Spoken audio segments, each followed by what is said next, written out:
এর মধ্যে নির্বাচন হবে।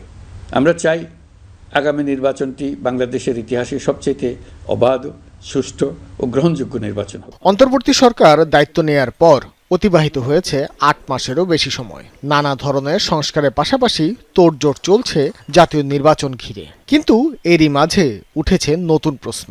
বর্তমান আইন শৃঙ্খলা পরিস্থিতি নিয়ে আদৌ কি সম্ভব নির্বাচন আয়োজন? পুলিশের কর্মদক্ষতা নিয়ে বিভিন্ন রাজনৈতিক দলের মাঝে যখন নানান মত, তখন সাধারণ মানুষ বলছে রাজনৈতিক দলগুলোরই উচিত পুলিশের মনোবল বৃদ্ধিতে সাহায্য করা। সময়ের সাথে সাথে পুলিশ অবশ্যই তার মনোবল ফিরে পাবে বলে আশা বিভিন্ন শ্রেণী পেশার মানুষের।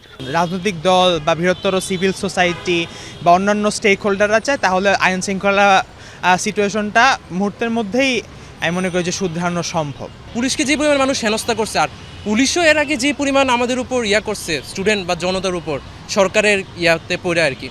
সো পুলিশের অবস্থা কিন্তু মানুষ কিন্তু তেমন একটা ইয়াতে নিতেছে না। পুলিশের প্রতি জনগণের বিশ্বাস না থাকলে আইন শৃঙ্খলা পরিস্থিতির প্রতি তাদের